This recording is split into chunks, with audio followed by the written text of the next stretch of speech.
성전이 되고 제장이 되고 제물이 되며 구원이 발생한다. 내가 참 성전이 되고 산 제물이 되고 왕 같은 제장이 되면 순종이 발생한다. 순종할 수 있는, 예수님이 그렇게 해야 우리가 구원받을 수 있고 우리가 그렇게 살아줘야 순종할 수 있는 힘이 생기죠. 자, 베드로 전서인데 29쪽에 있습니다. 29쪽 찾으셨나요? 같이 읽겠습니다. 시작. 베드로 전서는 세상에서 믿음으로 살다가 고난당하는 그리스도인들에게 참 소망의 복음입니다. 세상에 사는 사람들은 대부분 자녀와 물질, 건강 등의 소망을 둡니다. 하지만 살아있는 참된 소망에 비하면 그것은 죽어있는 거짓 소망에 불과합니다. 거짓 소망은 영혼을 구원할 수 없습니다. 그러나 참된 소망 되시는 예수 그리스도는 우리의 죄를 위해 죽으시고 부활하심으로 말미암아 우리를 죄와 사망에서 구원하시고 영광에 들어가게 하십니다. 그런데 영원한 영광에 들어갈 그리스도인들에게 나타나는 현상은 세상에서 당하는 환난입니다. 이는 그리스도인이 세상에 속하지 않았기 때문입니다. 그러므로 세상과 구별된 삶을 살면 공중 권세를 가진 로마 시대의 네로 황제가 핍박하는 고난을 가감없이 받게 됩니다. 베드로 사도의 사역이 막바지에 이르렀을 때 로마에 큰 화재 사건이 납니다. 이를 계기로 네로 황제는 그리스도인들을 핍박하며 책임을 전가시킵니다.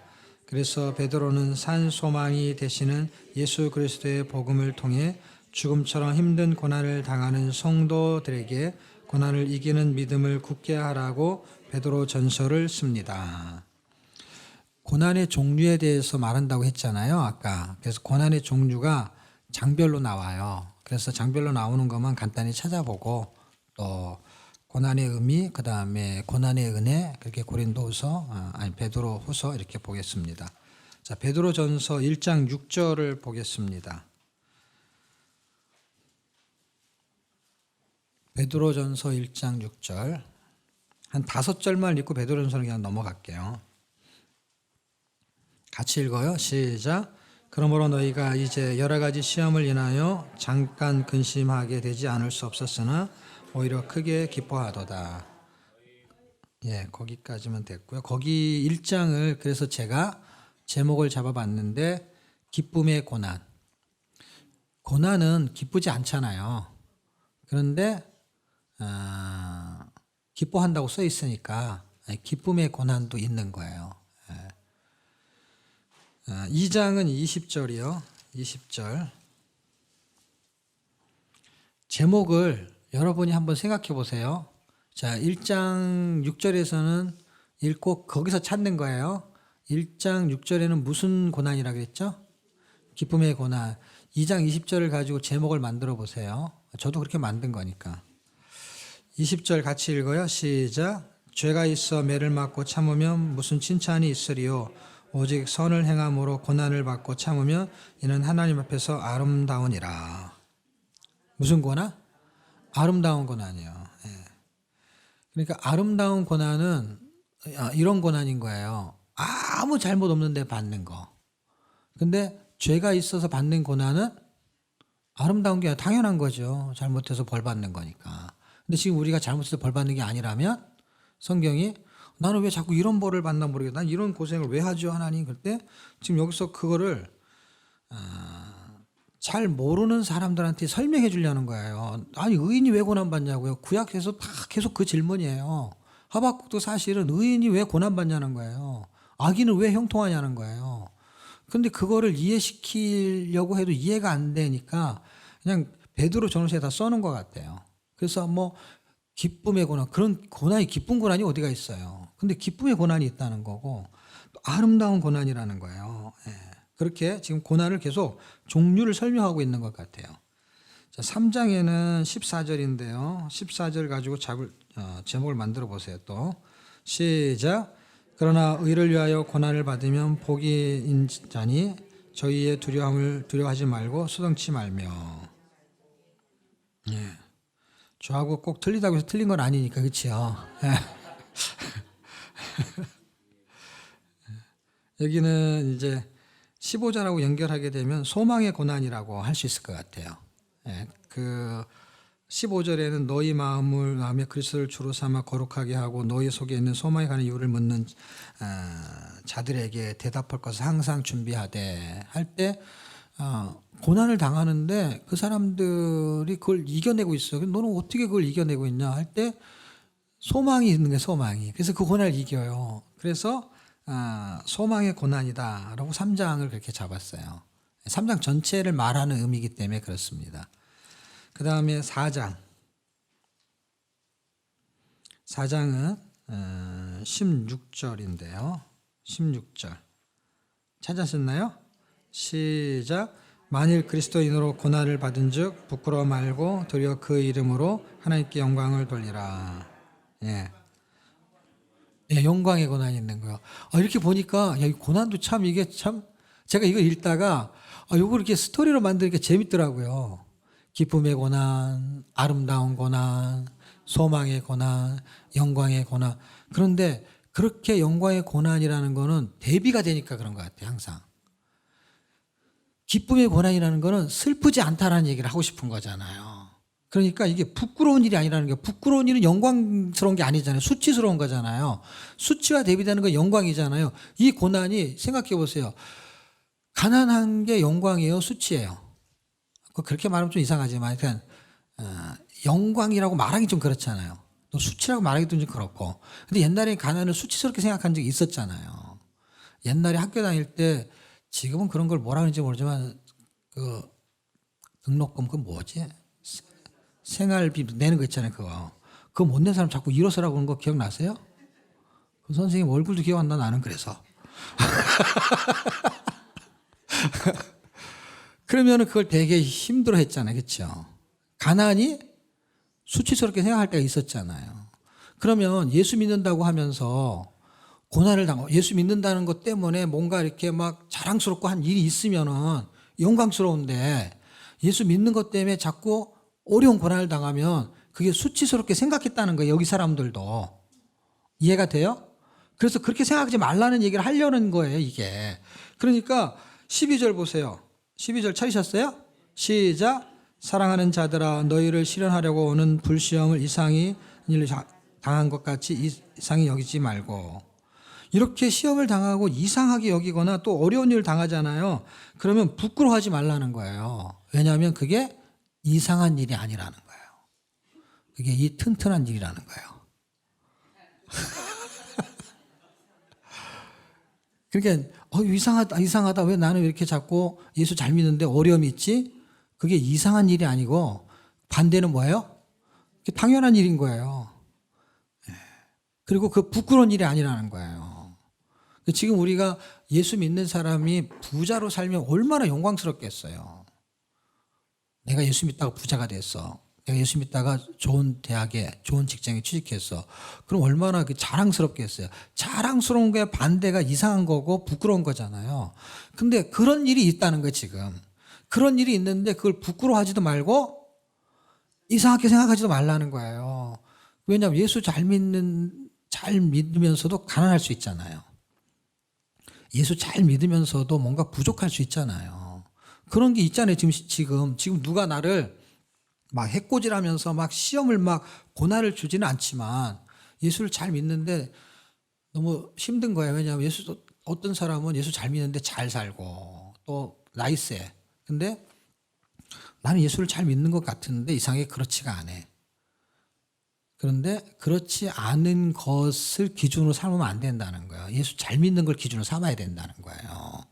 그 기준으로 볼 때 이거는 영광스러운 고난이라는 거예요. 여러분 지금 어떤 고난을 받고 있습니까? 기쁨의 고난? 아름다운 고난? 우리는 아름다운 고난 안 받으려고 그래요. 당연한 고난을 받으려고 그래. 어떻게? 죄 질 때만 고난을 받겠다는 거야. 잘못했을 때 혼나는 건 당연해. 그리고 잘못 안 했는데 손해를 보는 건 안 당연해. 그 안 당연하다는 걸 이상하게 여기지 말라는 거예요. 그래서 이상하잖아요, 지금. 근데 그렇게 생각하니까 써 있는 거잖아요. 그래서 성경이 쉬운 거예요. 왜? 우리가 다 그렇게 생각하는 거를 다 알고 쓰고 있잖아요. 그런데 그걸 이상하게 생각하지 말라는 거예요. 이상한 일인데. 근데 그건 이상한 게 아니라는 거예요. 그런 일이 생긴다는 거예요. 그런데 뭐 때문에 생기냐? 영광을 주려고. 그러니까 영광스러운 거죠. 그리고 그게 얼마나 오래 지속될까? 걱정이 돼야 안 돼요. 네, 근데 걱정하지 말래요. 그거 걱정할까봐 5장에 그 걱정을 할까봐 썼어. 어떤 거? 그 고난이 잠깐이면 된대.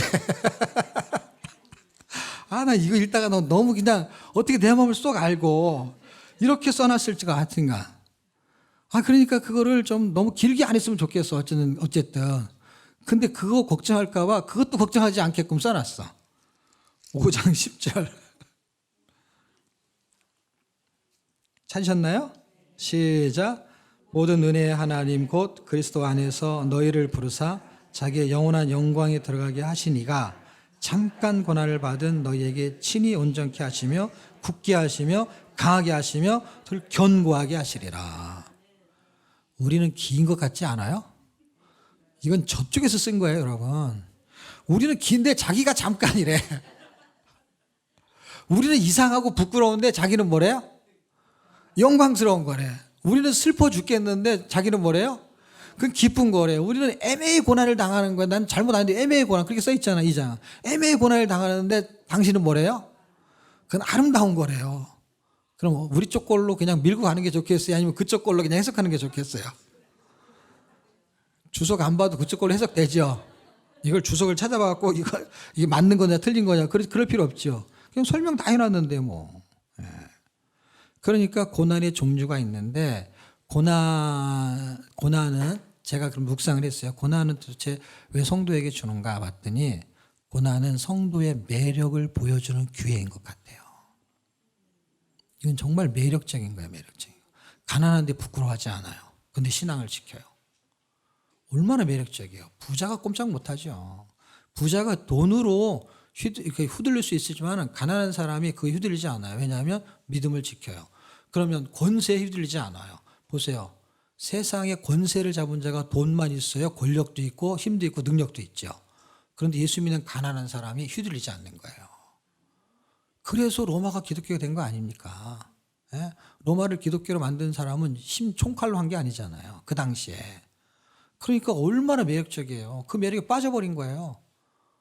그 고위층들이. 예수 믿는 사람 도대체 뭐냐는 게 이게.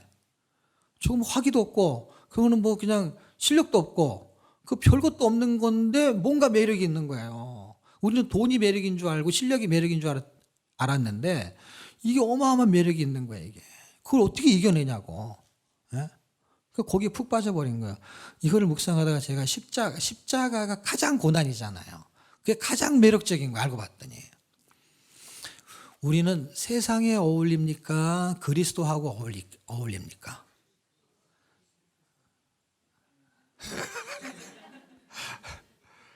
그냥 야, 너 참 어울린다 그러잖아요. 옷을 입었어요. 옷을 입었는데 그리고 또 A라는 옷, B라는 옷 입으면서 나한테 어울리는 걸 찾는 거잖아요. 그렇죠? 모자를 쓰든지 아니면은 자켓을 입든지 하여튼 뭘 어울리는 거, 가방이든지 이렇게 들어보잖아요. 그럼 나한테 어울리는 거 하잖아요. 액세서리도 사는 건 나한테 어울리는 걸 하는 거잖아요. 그럴 때 액세서리 중에 귀걸이도 있지만 목걸이 같은 게 있잖아요. 목걸이 있을 때 여러 가지가 있지만 어떤 목걸이가 있어요? 십자가 목걸이 같은 게 있잖아요. 물론 다양하지만 하트도 있고 여러 가지가 있는데 십자가 목걸이가 있어요. 근데 이게 어울리자는 거예요. 그래서 어울리는 거 너무 큰 거나 작거나 뭐 그걸 가지고 이렇게 걸어보면서 어울리는 걸 걸잖아요. 우리가 십자가하고 어울리는 삶을 살아야 되거든요. 근데 십자가하고 어울리는 삶이 어떤 거냐면 고난이거든요. 십자가 고난이잖아요. 그 심볼이. 그러니까 십자가를 목에 걸 거냐, 목을 십자가에 걸 거냐.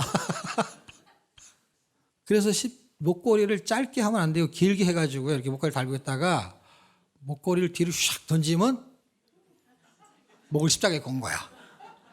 근데 그건 안 어울려. 그게 뭐가 어울리겠어요? 이쪽에 달려있는데. 여기 다른 데랑 매달려 있어야지 어울리지. 십자가에 어울리는 삶은요, 십자가를 목에 거는 게 아니라 목을 십자가에 거는 거예요. 그게 성도의 매력이에요. 매력. 연습을 해보세요. 이렇게 긴 걸로 할 때 한번 이렇게 당겨보세요. 나는 목을 십자가에 건다. 그게 성도의 매력이죠. 베드로후서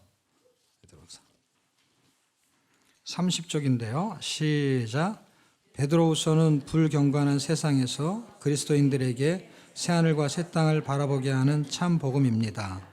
베드로 사도가 베드로후서를 쓸 당시에는 교회 외부에서 가해지는 핍박이 점점 거세지고 내부에서는 이단 사설로 복음의 변질과 윤리적 타락이 문제가 되었습니다. 거짓 선생들이 양의 탈을 쓰고 자기 욕심을 채우려고 교회를 어지럽게 했습니다. 그들은 성경의 모든 말씀을 사사로이 해석하고 그리스도를 부인하고 쾌락과 탐심으로 호색을 임삼고 주의 재림을 믿지 않는 말과 행동을 거침없이 행했습니다. 이처럼 안팎으로 혼란한 교회 현실에서 베드로 사도는 거짓 선생의 잘못된 가르침과 그리스도인들의 잘못된 생활을 바로잡기 위해 베드로후서를 씁니다.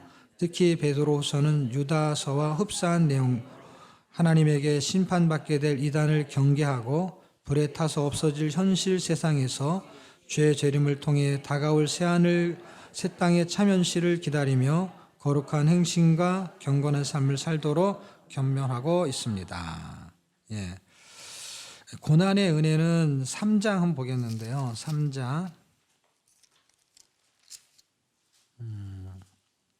13절이요. 11절부터 보시면 좋기는 해요. 그리고 우리가 데살로니가 전서에서 봤을 때 거룩한 삶 본 적 있잖아요. 그러니까 하나님 기쁘시게 하는 게 거룩한 삶, 하나님의 뜻 있잖아요.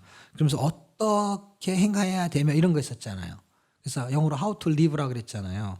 그렇게 어떻게 살아야 되느냐 할 때 여기는 어떠한 사람이 돼야 되냐 이렇게 말해요. 그러니까 이런 거잖아요. 넌 커서 뭐가 될래? 나는 판사요. 나는 의사요. 그런 거 있잖아요. 그럴 때 그가 어떤 일을 하는 것보다 중요한 건 어떤 사람이냐는 거예요. 그가 의사인데, 그가 판사인데 도둑놈이야. 그러니까 판결을 굽게 해. 판사인데. 그러니까 저 사람 판사라서 좋겠다 그러지만은 판사인데 어떤 판사냐 이거죠. 의사인데 어떤 의사냐 이거죠. 그래서 어떠한 사람이 되어야 하느냐 이렇게 말하고 있는 거예요. 판사라도 어떻게 해야 되냐? 경건해야 되고 거룩해야 되고 이래야 된다는 거예요. 데살로니가하고 연결이 되죠. 그게 11절의 얘기고요. 그 다음에 13절. 13절은 같이 읽어요. 시작. 우리는 그의 약속대로 의에 거하는 바 새하늘과 새 땅을 바라보는도다. 그 한 5가지의 고난의 종류가 나올 때 우리가 거기서 나오는 은혜가 뭐냐 할 때 그 은혜는 새하늘과 새 땅을 바라보게 한다는 거예요. 그래서 여기는 그 내용이 써져 있는 것 같아요. 그런 구조가 소망을 보게 되는데 아까도 피아노 얘기했잖아요. 제가 신문에서 본 기억이 나는데 뭘 봤냐면 이름이 내가 어디다 적어놨는데 강수진, 발레리나 강수진, 그 다음에 축구선수 박지성. 그러면서 똑같은 건 아니지만은 발을 이렇게 해놨어요. 그리고 발을 해놓고 그게 막 일그러졌어. 그럼 일그러진 발 이렇게 써놔야 되잖아. 아름다운 발이라고 써놨어요. 아니 그게 왜 아름답죠? 네. 그 소망을 위해서 그걸 견딘 거예요. 그러니까 발레리나를 이걸 발이라고 합시다. 발. 이렇게 발가락이고. 근데 우리는 보통 이렇게 걷잖아요. 근데 이렇게 연습을 하는 거예요. 생각해 보세요. 이렇게 서 있으면 얼마나 힘들어요. 그 발이 다 뭉그러지는 거죠. 박지성 그렇다 쳐도 이게. 그래서 발가락이 다 뭉그러진 사진을 찍고 아름다운 발이라는 거예요. 근데 이렇게 뭉그러지면서도 이걸 견디잖아요, 지금. 이 사람은 예수님을 견딘 것도 아니고 이렇게 이게 하다못해 발레리나 하나 되는 영광을 위해서도 이걸 견디는 거예요. 사실 이 영광과 우리 영광하고는 비교할 수가 없는 건데 우리는 이걸 못 견디는 거예요. 근데 하다못해 운동선수 또는 예술가 이건 견디는 거예요. 자기가 발레리나 되려고. 그리고 축구선수, 유명한 선수가 되려고. 그러니까 사실 이 고난을 이겨낼 수 있는 거는 고난의 강도가 아니고 세기가 아니고 사실은 소망인 거예요. 그 소망이 있냐는 거예요. 소망이 있는 사람만 견디는 거예요. 발레리나가 되고 싶은 사람만 견디는 거고, 그만한 축구 선수가 되고 싶은 사람은 그 일을 하는 것이죠. 그것만도 못한 건 아니라는 거예요. 제가 볼 때. 이건 대단한 영광을 얻을 수 있고, 그거를 누가 설명하냐면은 바울이라는 사람이 우리가 당하는 이게 고난이잖아요. 근데 여기만 써 있는 거 아니에요. 다 써 있는데 이제 여기에 분포도가 많기 때문에 주제를 고난으로 잡는 거죠. 로마서에도 써 있잖아요. 현재의 고난은 어제도 했잖아요. 장차 나타날 영광과 좋게 비교할 수 없다라는 거예요. 근데 베드로가는 이렇게 말하는데 바울은 딱 그 한마디 했는데 바울은 영광을 봤잖아요. 실제 눈으로. 그리고 고린도후서에 쓰잖아요. 근데 안 가르쳐 주잖아요. 말을 안 하잖아요. 자기는 봤다는 거예요. 그 은혜가 너무 크다는 거예요. 그래서 제가 느낌이 어떻게 드냐면 성경 읽다가 바울은 분명히 본 것 같아요. 그래서 현재의 고난은 장차 우리가 나타날 영광과 좋게 비교할 수 없는데 더 글로 설명이 안 되는 거예요. 글로. 우리는 그걸 글로만 읽기 때문에 글로벌이라는 거잖아요. 글로. 그게 뭐 넓은 지구체의 의미인지 아니면 그게 한국말로도 말이 돼요. 글로벌. 글로 벌 받는 거야. 이건 무슨 말인지 모르면서 읽고 앉았는 거. 그게 글로벌. 근데 이걸 느껴봐요. 글로벌이 아니죠. 그건 글로벌이죠. 세계의 무대로 세계 선교할 수 있는. 그러니까 이 하나님의 말씀이 이렇게 듣기만 하고 읽기만 하는데 바울이 말한 게 느껴지는 거예요. 제가. 바울은 정말 본 것 같아요. 그렇지 않으면 그가 고린도후서에서요. 그렇게 얻어 터지면서 하진 않을 것 같아요. 그만둘 것 같아요. 그 정도면 충분하지. 어떻게 더 하겠어요. 그래서 뭐라 그러냐면 자기는 차라리 빌립보서에서 뭐라 그러냐면 사는 것도 그리스도요. 죽는 것도 유익하대요. 우리는 죽으면 안 되잖아. 어떻게든 살아야 되잖아. 자기는 죽어도 괜찮다는 거예요. 왜냐하면 지금 이렇게 사느니 차라리 죽는 게 낫다는 거예요. 근데 왜 있냐는 거예요. 너희를 위해서 내가 있는 게 너희에겐 유익이다 이거예요. 왜냐하면 자기가 그렇게 본 거를 가르쳐 주는 거는 그들에게 자기가 유익인 거죠. 너한테 유익이라는 거야. 나한테 유익은 죽는 거라는 거야. 그 말이 이해가 돼요?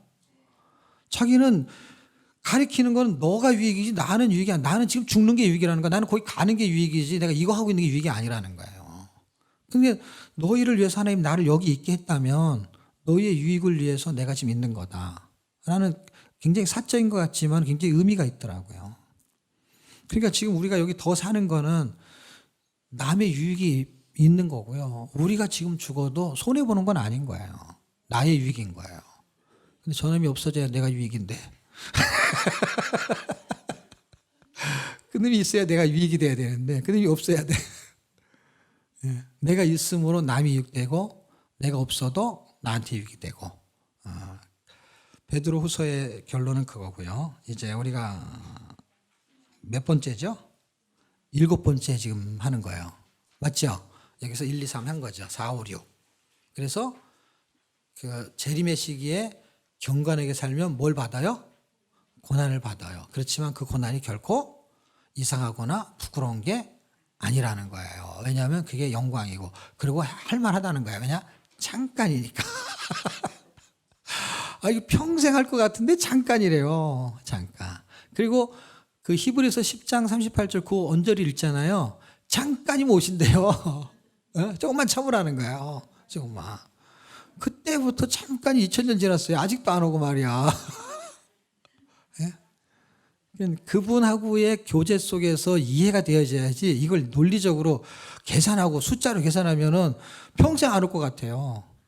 그런데 요한 1, 2, 3서에서는 말해주는 거는 이제 그분하고 교제하는 거거든요. 하나님과 사귐이 있고. 그래서 제가 제일 난해하고 힘든 게 뭐냐면 요한 1, 2, 3서를 뭘로 주제를 잡아가지고 이놈을 꾸려나가야 되나. 여기까지는 잘 온 것 같은데 여기가 아주 고민이었는데 요한일서가 키를 주고 있어요. 자, 손가락을 보세요. 요한복음, 요한 1, 2, 3, 요한계시록. 이렇게 되면은 요게 이제 요한복음 20장 31절의 이야기가 그거잖아요. 아까도 어제도 막 했고 성경 기록 목적.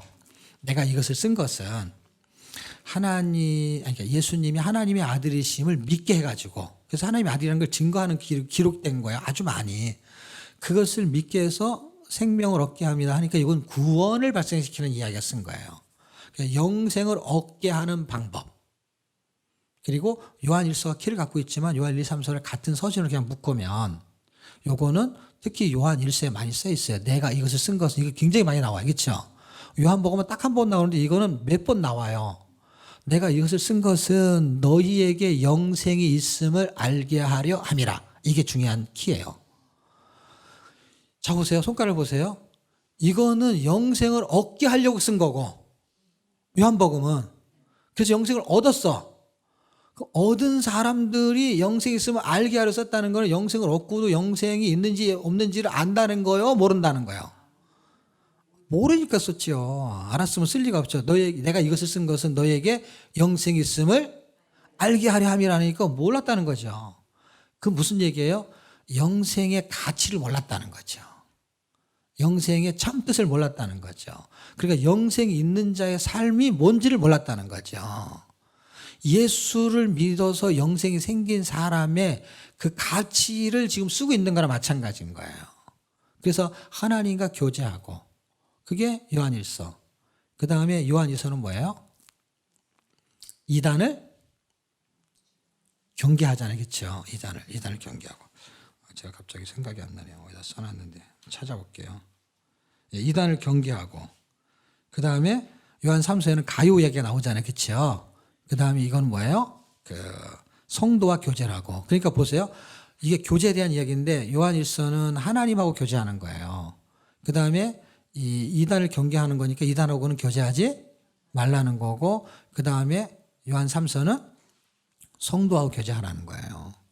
그리고 유다서는 여긴 유다서가 아니지만 요한 서시를 말하는 건데 유다서는 이단이 반드시 멸망을 당한다는 거예요.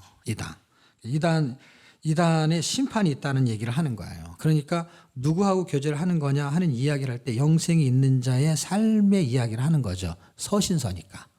서신서의 구절을 잡았었잖아요. 그렇죠? 서신서잖아요. 이건 복음서고. 복음서는 구원이라 그랬잖아요. 그리고 요한복음, 요한서신, 요한계시록이 있잖아요. 그래서 이게 구조가 요 작은 신약의 구조를 잡아주고 있는 거예요. 복음서 한 권이지만 복음서를 대변할 수 있으니까. 구원, 그리고 구원의 삶. 손가락 보이시죠? 요한복음은 구원, 요한 1, 2, 3서는 구원의 삶, 영생 있는 자의 삶이니까. 그렇죠? 영생을 있으면 알게 하려 합니다 하니까 너 영생 있는 줄 알고나 있어. 그 말이 아니잖아요. 너는 하나님의 생명이고 그 다음에 구원받은 사람이야. 영원한 생명을 소유한 자야. 너가 사는 거는 하나님과 교제하면서 사는 존재가 됐고 이단을 경계하고 성도와 교제하고 그러니까 하나님과 교제하는 자는 사람과 교제하고 그리스도가 나타나는 삶을 교제라고 말해요. 밥만 같이 먹는 게 아니고. 그리고 이단이 심판받을 거니까 그러니까 어떻게 살아야 되느냐. 이제 이단은 경계하고 이단은 심판받을 거예요. 그러니까 어떻게 살아야 되냐. 하나님과 교제하는 구원의 삶을 살아야 된다. 왜? 결과는 요한계시록에 나타날 거니까. 마지막의 결과가 이렇게 나타나요. 그래서 이게 구원의 삶, 구원의 완성 이렇게 돼 있는 것이죠. 그게 요한 1, 2, 3서 유다서까지 이야기예요. 왜냐하면 지금 내가 요한계시록을 해야 되기 때문에 이렇게 그냥 이걸로 그냥 싸잡아가지고 그냥 한 거예요. 이건 하나하나 다 할 얘기가 많아요. 왜냐하면 장이 얼마 안 돼도 그 의미를 설명하는 건 어차피 똑같아. 제목이 주제고 주제를 설명하는 거는 시간이 걸린단 말이에요. 아무리 길어도 주제는 똑같으니까. 그래서 장수가 길기 때문에는 그건 장별 설명일 때 시간이 걸리는 거지. 주제를 설명하는 거는 그놈이 책이 두껍든 얇든 똑같은 거예요. 왜? 베드로 전후서가 고난이라고 했잖아요. 고난에 대한 걸 한 장 한 장 한 장 설명하면 힘들지만은 고난이라는 주제를 설명하는 거는 똑같은 거예요. 분량이. 66장으로 되어 있는 이사야서를 어떤 복음이라는 주제로 설명하면 장을 설명하면 66번을 설명해야 되지만 주제를 설명하면 똑같은 거예요. 근데 이놈이 장은 얼마 안 되는데 다 나름대로 주제가 있잖아요. 그 주제를 하나하나 설명하면 시간은 어차피 똑같이 많이 걸려요. 얘기의 내용은 그래도 심플하긴 하지만. 근데 이제 요한계시록 안 하고 또 가기는 그렇잖아요. 찝찝하잖아요, 이게. 여태까지 다 잘해오다가 이게 뭘 안 했다는 느낌이 들잖아요. 그래서 중간에 있는 것이 좀 이렇게 심플하게 지나가고, 요한 1서 정도는 그래도 하나 읽어볼게요. 요한 1서 읽고 그 다음에 요한계시록 읽고 그리고 좀 시간 되는 만큼 좀 설명을 해보고. 요한 1서 31쪽 같이 읽어요. 시작. 요한 1서는 요한 사도가 하나님의 아들의 이름을 믿는 성도들에게 영생이 있음을 알게 하려고 쓴 것입니다. 그래서 요한복음이 영생을 얻기 위해 믿어야 할 책이라면 요한 1서를 영생을 얻은 사람이 알아야 할 책입니다. 그래서 요한 1서는 영원한 생명이 있는 성도가 어떻게 살아야 되는지를 자세하게 설명합니다. 궁극적인 성도의 삶은 성령으로 말미암아 마음판에 새겨진 하나님의 시 예수 그리스도로 사는 것입니다. 예수 그리스도로 사는 삶은 첫째, 예수 그리스도와 교제하는 것으로 충만한 기쁨이 있습니다. 둘째, 육신의 정욕과 안목의 정욕과 이생의 자랑으로 살지 않고 참 계명인 새 계명을 가지고 형제를 사랑합니다. 셋째, 그리스도의 사랑을 알고 형제를 위해 목숨을 버리는 사랑은 말과 혀로만 하는 것이 아니라 행함과 진실함으로 합니다.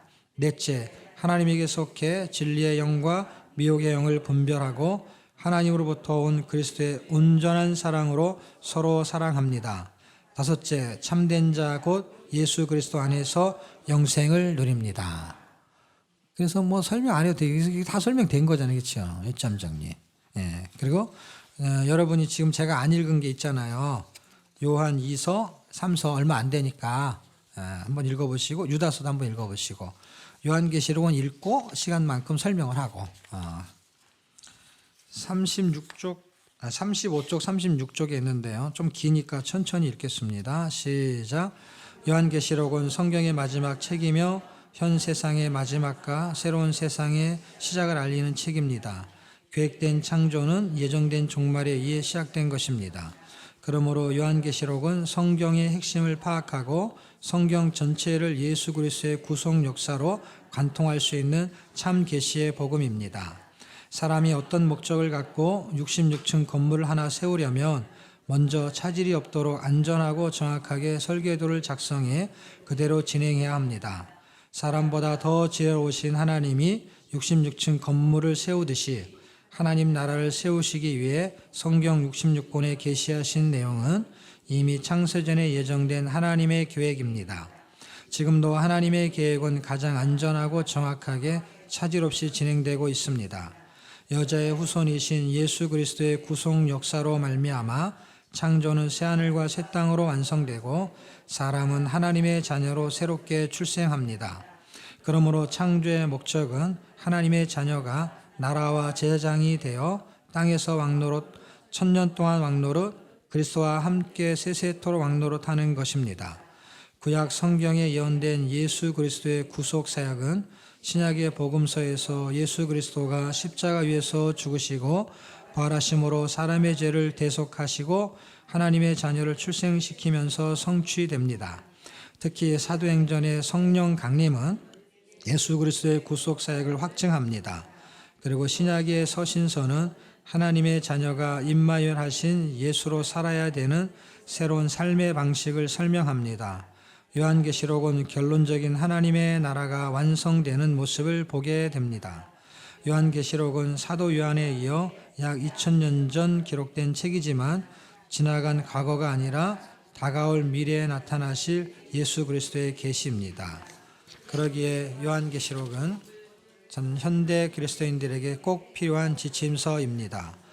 요한계시록은 로마 시대에 기록되었습니다. 그런데 베드로가 당시 로마를 상징적으로 바벨론이라 부른 것으로 볼 때 다니엘서의 느부갓네살 왕이 꿈으로 본 큰 신상이 연상 중복됩니다. 큰 신상의 머리에 해당하는 바벨론은 상징적으로 악의 세력의 대명사이고 발에 해당되는 로마는 세상 나라의 상징이며 적그리스도의 짐승시대의 예고입니다. 그러나 사람이 손대지 아니한 뜨인 돌, 큰 신상에 발을 쳐서 부숴버리고 하나님 나라의 영원한 나라를 세웁니다. 이렇게 예수 그리스도의 초림으로 사탄의 머리가 밟히고 그리스도의 재림으로 하나님 나라가 완성됩니다. 그러므로 예수 그리스도가 다시 오실 때까지 성도는 그리스도가 이겨놓으신 영적 전쟁에서 하나님의 계명과 예수 믿음으로 인해 승리를 경험하게 됩니다. 와, 수고하셨습니다. 예, 일단은 요한계시록이 그렇게 만만한 책은 아닙니다. 그런데 요한계시록이 그렇게 어려운 책도 아니에요. 이제 많이 사람들이 하나님의 그 계시를 주셔서 많이 성경이 풀어지는 것 같아요. 저는 특히 주석이나 이런 책으로 공부하지는 않았고, 제가 보는 견해는 이제 신앙적으로 요한계시를 풀어내는 쪽에 가까운, 왜냐하면 성경 읽기를 통해서 요한계시를 이해가 되게끔 가리키는 입장이다 보니까 뭐 학자들이 뭐 천년왕국설 뭐 이런 것들은 제가 거의 가리키진 않고요. 물론 이해는 하고 있죠. 뭐 전천년, 후천년, 무천년 뭐 이런 거에 대해서. 그런데 그거를 어디를 지지하고 설명하지는 않아요. 왜냐하면 제가 읽어보니까 결국에 의견이 팽배한 거는 결국 분쟁을 낳게 되고 논쟁을 갖게 돼서 그 논리적인 싸움에 불과한 것 같아요. 그런데 천년왕국설이 왜 생기고 천년왕국이라는 거에 왜 자꾸 초점을 잡냐면 그걸 자꾸 해석하려고 하는 건데, 초점은 제가 읽어보니까 전천년 후천년의 기준은 천년이 아니고 재림이라는 거예요. 이게 천년 전이냐 천년 후냐. 그러니까 사실은 그렇게 말하는 의도에는 천년이 아니고 뭐라는 거예요? 재림을 기준으로 천년이 왔다 갔다 하는 거예요. 재림은 있을 거잖아요. 그 재림이 언제 있을 거냐에 따라서 천년왕국이 막 뒤죽박죽 되는 거잖아요. 그러니까 천년왕국보다 훨씬 중요한 게 뭐예요? 재림인 거예요. 그러니까 재림에 대한 의미를 갖고 있으면 지금 내가 현재 그분이 재림하실 것이지만 재림하신 것처럼 뭐가 그분이 나의 왕으로. 그럼 우리가 사는 것은 어때요? 그냥 사는 게 천년왕국 같은 것이죠. 그게 언제 있을지라도. 그 무슨 뜻이에요? 지금 책에서도 썼긴 하지만 우리에게 하나님이 초점을 맞추시는 건 뭐냐면 나라와 제사장을 삼고 지금 우리를 통해서 우리와 함께 왕노릇하게 만드는 거거든요. 그래서 그 키가 어디에 써 있냐면 2장과 3장은 그 아시아 7개가 나오는데 한번 따라해 볼래요? 서, 버, 두, 사, 빌, 라. 이 마지막 라오디게아 교회에 보면은 내 보좌에 앉혀주리라 이렇게 써 있어요. 그러니까 하나님 보좌라는 거는 하나님 이렇게 통치의 자리잖아요. 통치의 자리에서 왕노릇하게 만들겠다라는 거예요. 우리의 존재가 대단하죠. 하나님의 보좌에 앉히겠다요. 그런데 읽어보면은 이제 키가 되는 거는 이런 거예요. 1장은 이제 뭐 7금초대 뭐 이런 거 본 거 있잖아요. 7사자 뭐 이런 거 나오잖아요. 그건 그냥 잘 읽으면은 설명을 해놨어요. 그 네가 본 거는 이런 거야 이렇게 7개의 사자를 말하는 거고 뭐 이런 걸 써놨어요. 그러니까 여러분이 그냥 읽으시면 되는 거예요. 뭐 7명이 나오면 그거는 천사 성령을 이야기하는 거고 그런 것들이 그렇게 난해하진 않아요. 근데 요거를 잘 풀어낼 수 있으려면 구약의 배경을 알면 되게 좋다라는 거예요. 왜냐하면 제가 성경 이렇게 많이 읽었잖아요. 많이 읽을 때 에스겔에 대한 내용이 여기 많이 나오더라고요. 에스겔 1장 같은 이야기, 그 다음에 다니엘 7장 같은 이야기는 사실 요한계시록에서 그 구약의 배경 이걸 풀어주기도 하더라고요. 그런데 그 내용이 쉽냐? 그 내용이 또 어려워요. 그렇기 때문에 보편적으로 읽는 게 가장 좋습니다. 그리고 균형을 잡아주는 거, 어디에 쏠리지 않는 거. 그러면 요한계시록의 핵심을 놓치지 않아야 되는데 1장은 이제 소론처럼 이걸 끌고 가요. 그러면서 2장과 3장에서 아시아 7교회 이야기를 해요. 그러니까 사실은 1장에서 3장까지가 서론격에 해당이 되겠다는 생각이 들고 4장서부터 본론적인 이야기를 쭉 가져가다가 사실은 16장쯤 되면은 거의 본론은 끝난다고 봐요. 제가 보는 이 스토리상에는. 그러니까 보세요. 22장으로 되어 있는데 3장까지는 어렵지가 않아요. 2장과 3장이 아시아 7교회의 이야기고 그 다음에 4장에서 16장까지가 본론적인 이야기를 다루고 있는데 그 본론적인 이야기 중에서 4장과 5장은 2장과 3장하고 연결고리를 갖고 있어요. 그래서 그 4, 5장까지도 막 이렇게 서론처럼 생각해도 괜찮은데 그러면 6장에서 16장 외우기가 되게 좋아. 6, 1, 6. 6장, 16장. 그런 의미로 이렇게 기억을 하면은 이걸 뭐 요한계시록 1장 뭐 2장 뭐 이렇게 외우려면 힘드니까 그냥 6장에서 16장이 본론적인 이야기 등장하는데 본론적인 이야기는 뭐냐면 일곱인, 일곱 나팔, 일곱 대접이에요. 그게 6장에 10장이면 끝나요. 본론이 그 내용이고 본론을 전개시키기 위한 서론적인 내용이 1장에서 사실은 한 5장까지 보면.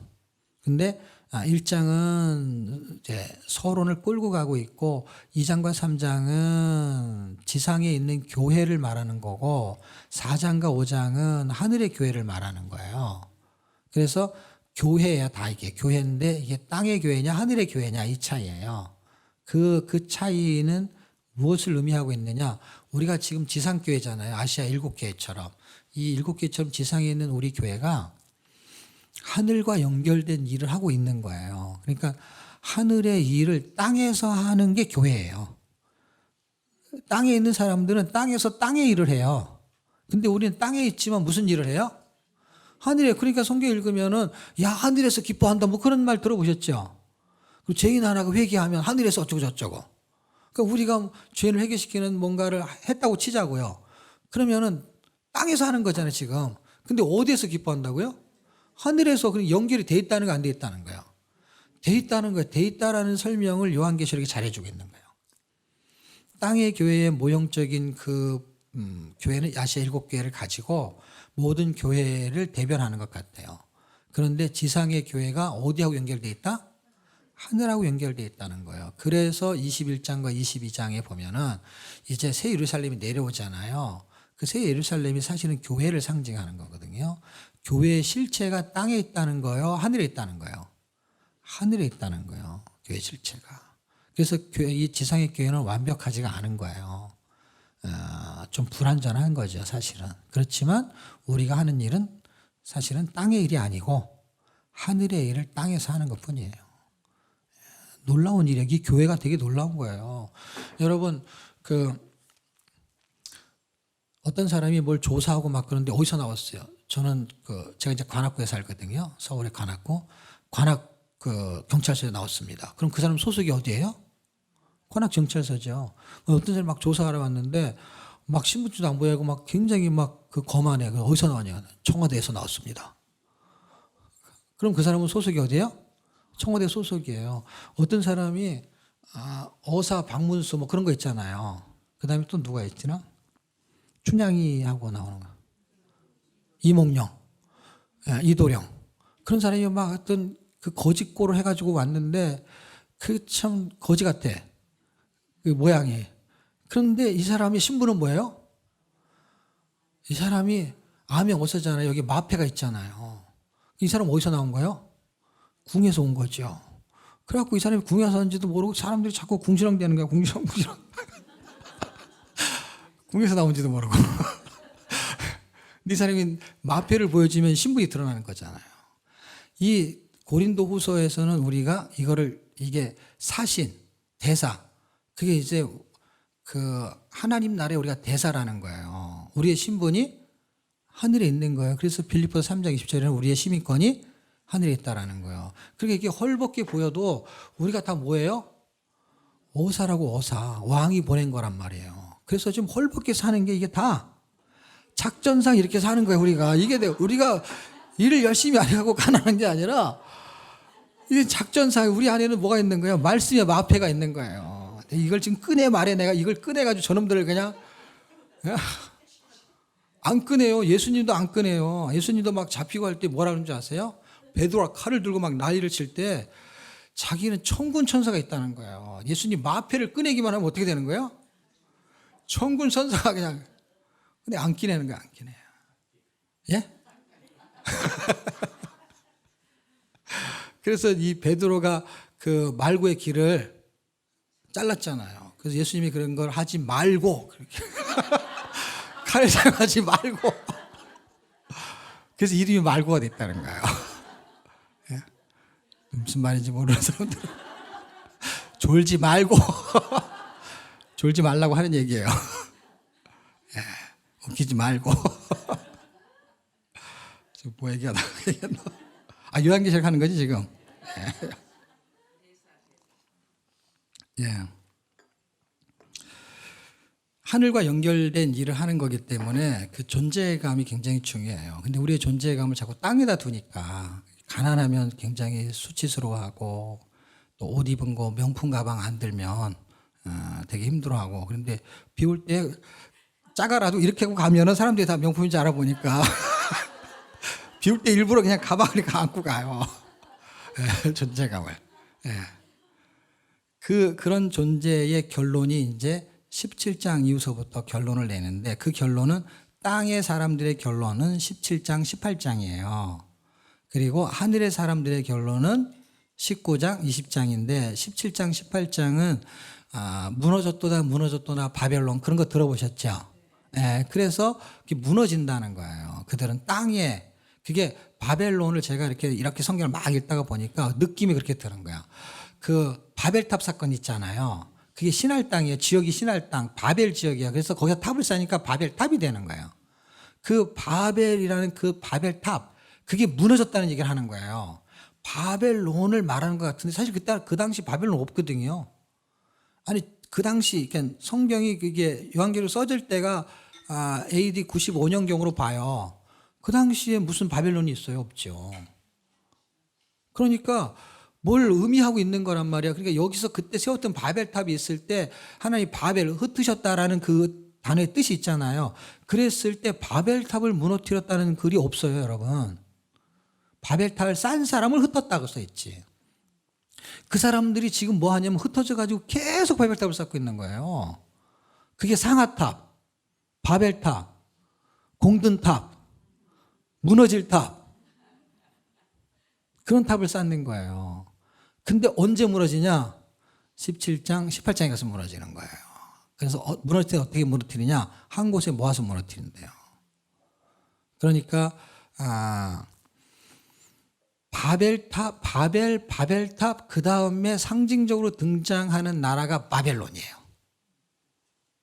그래서 제가 여기다가 이제 바벨론에 대한 이야기를 쓴 거예요. 그거를. 바벨론이에요. 이거는 상징적이기 때문에 뭐예요? 역사적인 바벨론이에요. 그런데 역사적인 바벨론인데 상징적이에요. 그러니까 이중 구조를 가진 거예요. 이 바벨론이 70년이 지나면 무너진다는 이 바벨론이잖아요. 이 바벨론이 무너질 때까지 있었던 사람이 누구냐면은 1차 포로로 잡혀갔던 다니엘이에요. 고레스 때까지 있었으니까. 그리고 1차 포로가 돌아가는 건 고레스에 돌아가니까. 그리고 1차로 잡혀왔잖아요. 그러니까 약 70년 가까이를 있었던 사람이에요. 그가 예레미야의 책을 읽고 이 사람이 알았어요. 그래서 다니엘서 9장에는 자기가 예레미야가 70년이 되면은 다시 이게 회복하겠다라는 거를 자기가 깨달았다고 써 있어요. 그러니까 요한계시록 해석하려면 다니엘을 알아야 되거든요. 에스겔, 아니면 약간 묵시적이지만 뭐 이사야 같은 경우도 뭐 몇 개 구절. 그 다음에 스가랴서 같은 거. 그런 걸 알기 때문에 묵시적인 걸 풀 수 있는 것이죠. 근데 구약의 계시록이 저는 다니엘 같아요. 다니엘. 신약의 계시록은 요한계시록이고 구약의 계시록은 다니엘 같은 느낌이 들어요. 다니엘서가 풀리면 이게 풀릴 것 같아요. 다니엘서를 말해놓은 그 짐승 나오잖아요. 거기서 나오는 짐승 여기 나오잖아요. 그게 13장에 나오는 짐승이, 로마를 말하는 그 짐승이 다니엘서 말했던 게 그대로 나와요. 진짜로. 그리고 그 침묵시대 이야기가 나오거든요. 거기가. 그러니까 이게 지금 요한계시록 하나 1장 뭐 2장 뭐 이렇게 공부할 일이 아닌 거예요. 이게 앞에 있는 내용, 성경을 많이 읽거나 아니면 성경을 공부를 많이 하신 분이 균형 있게 설명한 내용을 잘 듣고 보면, 근데 그냥 전철 후천 이게 맞냐 이런 공부해갖고는 모르고, 그건 공부할 필요가 없어요. 그냥 네이버에 물어보면 다 알아요. 네이버에 다 나와 있는 건데 그걸 몰라. 그거에 그냥 그렇게 보는 견해를 공부할 필요는 있죠. 근데 어디에 매일 필요는 없는 거예요. 그걸로 해결될 일은 아니에요. 지금 성경이 말하는 거는 그 왕국의 비밀이 아니고 그런 왕국에서 누릴 존재라는 거죠, 우리가. 언젠가 우리는. 그리고 지금부터 누리고 있어도 틀린 게 아니고. 왜냐면 아직 우리는 부활 안 했지만 부활의 신앙으로 사는 것처럼 그게 사는 거니까. 그리고 왕적인 존재잖아요, 우리가. 그 존재감으로 사는 거죠. 단지 우리가 그냥 어사기 때문에 아닌 것처럼 보이는 거죠. 그런 거를 작전상 포로라 그래요. 바울도 그랬냐? 그랬죠. 바울이 죄인으로 잡힌 게 아니잖아요.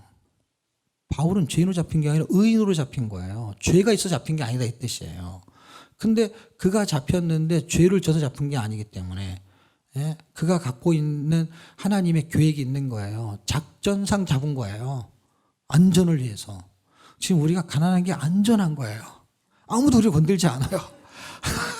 시비를 안 걸어요, 우리한테. 사실 아무것도 못하는데. 근데 우리에게는 마패를 갖고 있는 거예요. 우습게 알았잖아요, 누가? 월매가. 월매가 네가 내 딸하고 결혼하는데 네가 지금 나는 이런 사위를 보고 싶다는 거예요. 사위가 잘 나가는 사위. 그래서 용돈도 줄 수 있는 거 매달. 그래서 월매를 주려고 그러냐고 나한테. 그 사람 이름이 월매가 됐대요. 이게 다 사투리예요, 사투리. 응? 글자 그대로 사전에 안 나와요. 주석에도 안 나오고. 자, 어쨌든 우리의 자부심이 필요하거든요. 우리의 긍지. 왜냐하면 우리가 하나님의 자녀라는 거. 그리고 고난도 당해요. 그렇지만 그게 없으면 우리는 설 자리가 없어요. 뭐 어떻게 살 거예요? 뭐 가난하지, 배운 거 없지. 이런 사람이 예수를 믿을 때 교회도 그 사람을 핍박하면 어떻게 하겠어요? 온누리교회 같은 경우는요, 굉장히 잘 사는 사람이 많아요. 주로 거기서 강의를 하니까 보면 알아요. 그러면 가난한 사람도 그 교회를 다니는 사람이 있어요. 같은 구역 식구 하면 되게 힘들어요. 예. 이게 잘 안 통하니까. 예. 저는 이제 그 교회는 아니지만 어떤 교회인데 우리 아는 분이 좀 어떻게 하다 큰 교회를 갔어요. 자기 아들 자녀 때문에. 그래서 구역에 이제 편성이 돼 있는데 이제 이렇게 이 집에도 가고 저 집에도 가니까 이제 자기 집에도 이제 오게 했어요. 오게 했는데 사람이 빨리 앉으려고 하지 않더래. 앉으려고 하지 않고 뭘 줘도 먹지를 않더래. 너무 힘들어가지고 이제 나오고 다른 교회 이제 다니세요. 그걸 느끼는 거야, 본인이. 그 사람이 뭐 일부러 이건 더러운 거야 이런 얘기 안 하지. 더러운 거라는 걸 얘기 안 해도 느낄 수 있잖아요. 여러분 더러우면 그거 잘 안 앉잖아. 그래갖고 이렇게 뭘 깔고 앉잖아요. 이게 수건 같은 거. 그 집에 와가지고. 예. 그러니 어떻게 무슨 교제가 되겠어요. 예. 그냥 털바닥 앉아줘야지. 예? 그 명품 가방 깔고 앉대. 예? 이게 레벨이 안 맞으니 신앙생활 하기 힘든 거예요. 그런데 성경에 뭐라고 써요? 가난한 사람이 오는 거 무시하지 말래잖아요. 예? 너 거기 서 있든지 가든지 말든지. 그리고 옷 좋은 거 입으면 여기 와서 앉으라 그러고. 그게 성경에 써 있잖아요. 우리가 그렇게 한다는 거예요. 성경에 써 있다는 거는 그때도 그렇게 했다는 거예요. 그렇게 써 있다는 건 앞으로도 그렇게 할 거라는 거예요. 근데 그랬던 내가 변하면 그게 기적이잖아요. 그랬던 나잖아요, 사실은. 예, 그런 대접도 받고 그렇게 대접하기도 하고. 그런데 그게 변하는 거잖아요. 그게 신앙생활의 묘미죠. 그래서 그게 은혜인 거죠. 예. 이거 뭐 하다가 또 이렇게. 17장과 18장은 종말적인 바벨론을 말하는 거예요. 그래서 바벨론의 상징은 느부갓네살 왕인데 그거를 여러분이 2장과 7장을 읽으면 2장을 읽어보면 뭐라고 되어 있냐면 그 금신상은 세상 나라라고 써 있어요. 우상이에요. 그래서 그 우상을 날려버린다는 거예요. 그래서 그게 무너져서 깨져요. 그래서 종말적인 그러니까 그 역사 속에서 보여준 거예요. 그리고 종말적으로 보여주는 건 어디예요? 요한계시록이에요. 근데 이렇게 될 걸 우리가 왜 아냐면 역사 속에서 보여줬기 때문에. 그리고 다니엘이 이걸 기억해요. 어떻게 해요? 이건 반드시 무너진다는 거예요. 그리고 무너지는데 70년의 비밀이 있다는 거예요. 그러면서 9장을 읽으면 그 비밀을 쫙 써주면 좋잖아요. 70년의 비밀을 깨달았다고 하면서 다니엘서 9장에서 뭘 쓰냐면 72레를 써요. 그러니까 이 사람은 진짜 깨달은 거예요. 70년은요. 70년이 아니고 72레라는 거예요. 그러니까 유대인들이 70년이 지나면서 돌아오잖아요. 근데 해방 아니잖아요. 여전히 속국이잖아요. 그러니까 그 연수에 의미가 있는 거지 70년으로 끝난 게 아니라 사실은 2500년 지나요, 여러분. 그때부터 시작해갖고 그 유대인들이 완전한 독립, 완전한 것도 아니에요. 땅에서 완전한 독립이 2500년 걸리잖아요. 왜? 1948년 5월 며칠인가? 그때 유엔 영국에 의해서 독립을 하잖아요. 그때 비로소 독립이에요. 70년이 아니에요. 그렇게 해서 돌아오게 해서 뭐 성전 건축하고 이렇게 했지만 여전히 바벨론 포로에서 바뀌어봐야 페르시아 포로죠. 뭐. 그리고 또 페르시아 멸망하면 누구의 포로예요? 헬라의 포로고요. 그 다음에 또 누구의 포로예요? 로마의 포로죠. 그리고 막 뭐 다른 나라 속에서 어디야 독일이라는 그런 나라 히틀러 이런데 막 죽고 도망 다니고 다 완전 디아스포라가 됐잖아요. 언제 회복이 돼요? 70년 아니잖아요. 그 70년이라고 하는 걸 71회로 그래서 푸는 거예요. 그래서 71회가 맞는 것 같아요. 71회의 그 비밀이 결국은 연수를 정확히 맞아뜨리는 게 아니라 의미인 것 같아요. 의미. 그리고 또 공부해봐 복잡하니까 어쨌든. 그래서 71의 의미를 제가 이해가 되더라고. 그렇구나. 그럼 언제냐? 그게 고토로 돌아가는 거잖아요. 고향으로 가는 거잖아요. 그러니까 그렇게 이스라엘 백성이 돌아가는 것처럼, 그래서 성전이 다시 회복이 되는 것처럼 우리의 영혼이 마지막 종말이 돼서 우리가 어디로 돌아가냐? 고토, 천국으로 돌아가는 거예요. 이 땅에 사는 게 그래서 저는 바벨론이라고 생각이 들어요.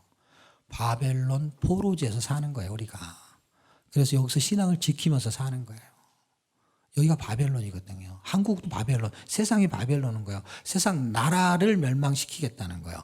그게 종말적인 바벨론이에요. 그게 17장, 18장이고요. 그 다음에 19장, 20장은 이제 본론에 의해서 결론이 나는 거니까 땅에 사는 사람들은 그렇고 하늘의 백성들은 땅에 있었지만 그리고 하늘과 땅을 이렇게 분리시키거든요.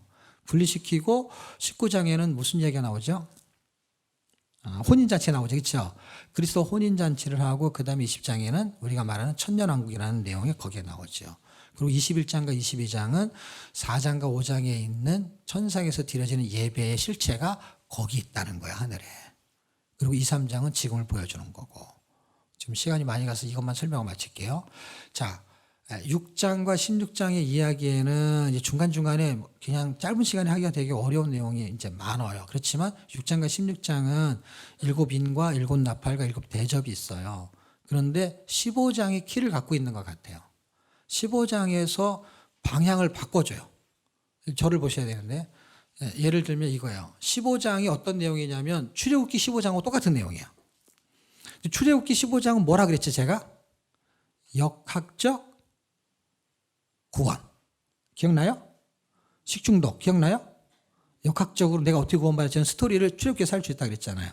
그래서 평면적으로 생각해 보세요. 평면적으로 이쪽은 가나안 땅, 여기는 광야, 그리고 저쪽은 애굽. 기억나요? 그리고 거기 중간에 뭐가 하나 있죠? 홍자로 시작하고 해자로 끝나는 거. 홍해가 있어요. 그래서 여기를 건너서 넘어와요. 그래서 좀 여기 좀 있지만 절로 들어가요. 그렇죠? 그러면 여기는 상징적으로 뭐라 그랬죠? 눈에 보이는 약속의 땅은 눈에 보이지 않는 천국을 상징한다 그랬잖아요. 그래서 이렇게 해서 수평적인 거를 이렇게 돼 있는 걸요. 이걸 갖다가 이렇게 쫙 세워보세요. 이렇게 세워봐. 이렇게. 그럼 저쪽에 있는 게 이제 위로 가는 거죠. 이제 무슨 말인지 알겠죠? 이렇게 세웠어요. 그래서 우리가 위로 가는 거예요. 그래서 일로 넘어갔을 때 광야 교회라고 했잖아요. 그러니까 이 사람들은 구원받은 백성이 땅에 살고 있는데 그 사람의 신분이 빌립보 3장 20절 저 위에 있잖아요. 그래서 나중에 저쪽으로 간단 말이에요. 이게 똑같이 이게 모형이거든요. 그래서 모세의 노래를 불러요. 어디서? 요한계시록 15장이 저쪽으로 가는 거예요. 땅의 백성과 하늘의 백성이 이제는 위아래를 갈라버려요. 이렇게 돼 있어요. 그래서 이쪽에 애굽 같은 세상에 살던 사람이 홍해를 건너서 위로 가잖아요. 그렇죠? 그래서 15장에는 불 섞인 바다가 나오는 거예요. 불 섞인 바다를 함부로 하면 홍해예요. 홍해. 분위기가 그렇다 이거예요. 네. 그리고 그 이야기를 4장에서 합니다. 그게 천상의 예배에서 4장에서 나오는 이야기가 15장하고 연결이 돼가지고 불 섞인 바다, 유리 바다 거기를 건너간다는 거예요. 그리고 이렇게 건너왔을 때 구원을 상징했잖아요.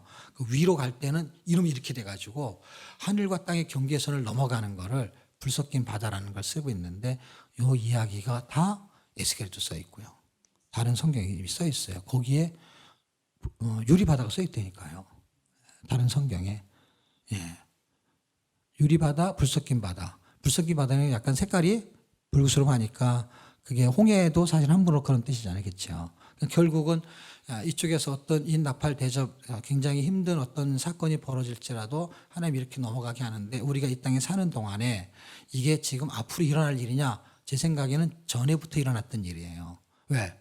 요한계시록 같이 어려운 상황은 사실은 초대교부터 있었잖아요.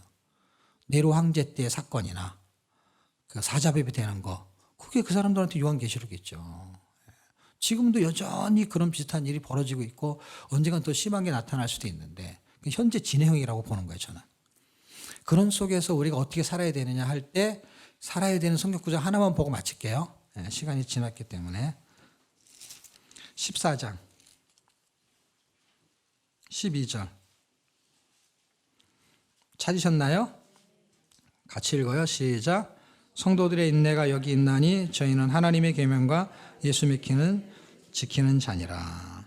이걸 지키는 수밖에 없는 거예요. 이렇게 그냥 사는 거예요. 아까 했던 얘기 결론이 결국 이거예요. 성도의 인내는 이거라는 거예요. 그리스도의 인내가 우리 안에 있어서 하나님의 계명과 예수 믿음을 지키는 거예요. 그렇게 사시기를 주의 이름으로 축복합니다. 이렇게 살게 해달라는 은혜가 필요하니까 그런 은혜를 달라는 기도를 하고 제가 마무리 기도하고 마치도록 하겠습니다. 함께 통성으로 한 30초 정도만 간단하게 기도하겠습니다. 하나님 은혜 감사합니다. 주님, 우리는 지식적인 공부 많이 했습니다. 그런데 살아내는 능력과 힘이 부족합니다. 주님, 요한계시록 같은 시대가 우리에게 정말 온다면 참 하나님, 우리가 어떻게 이길 수 있습니까? 하나님, 우리에게 성도의 인내를 주시고 예수 믿음을 지킬 수 있는 하나님의 은혜를 주시고 하나님의 계명을 지킬 수 있는 은혜를 허락해 주옵소서. 하나님, 탁상고노처럼 머리로만 배우는 것이 아니라 그 지식이 하나님 남의 유익이 되기 원합니다. 그래서 내가 있음을 통해서 다른 사람의 생명이 살아나는 그런 역사를 하나님 허락해 주옵소서.